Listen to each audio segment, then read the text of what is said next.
William Helmore, Commodore William Helmore CBE, PhD, MS, F.R.Ae.S. F.R.Ae.S. 1 March 1894 18 December 1964 was an engineer who had a varied and distinguished career in scientific research with the Air Ministry and the Ministry of Aircraft Production during the Second World War as a broadcaster, and for 2 years as Member of Parliament for Watford 1943-1945.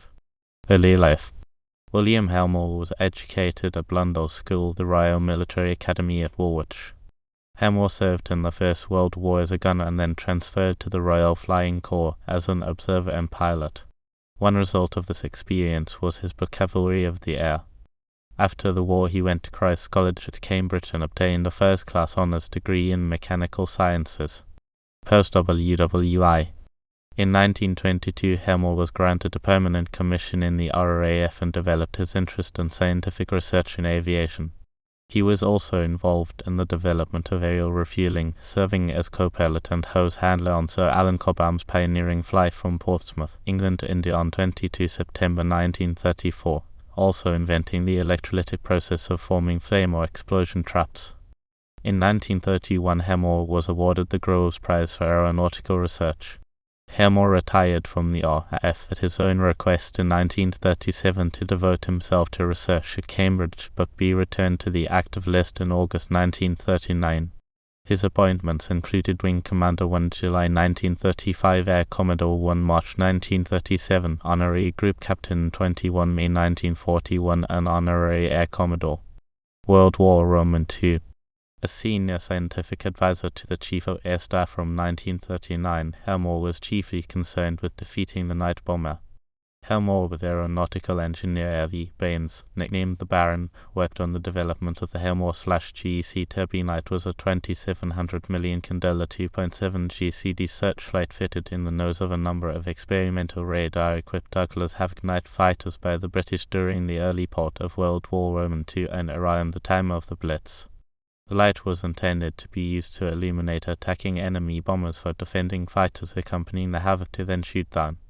Unfortunately, certain practical difficulties brought the idea to nothing, but much of his work was subsequently incorporated in the Lee light, an anti-submarine aircraft searchlight, which with the aid of radar was particularly deadly to Admiral Dönitz' U-boats.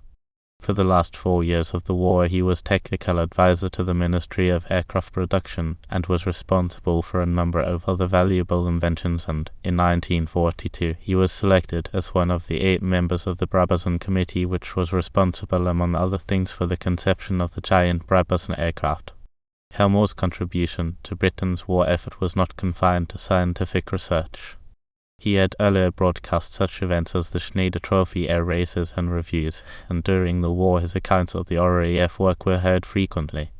His most notable commentary was when he broadcast an eyewitness account of the D-Day landings in Normandy, the first live, recorded live onto transcription disc for transmission later, broadcast from over the invasion fleet on 6 June 1944, reporting overhead from an RAF Mitchell bomber.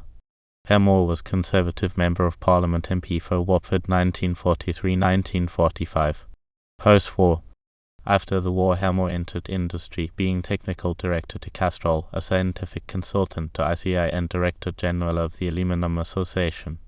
In 1947 Helmore was invited by the Minister for Civil Aviation to become the Chairman of the Brabazon Committee to consider the certification of aircraft and approval of equipment. In addition, he was the vice-chairman of a committee set up to review the licensing, recruitment and training of civil aviation personnel. Helmore was a keen yachtsman, owning the schooner Lakroy from 1929 to 1963. Helmore married twice.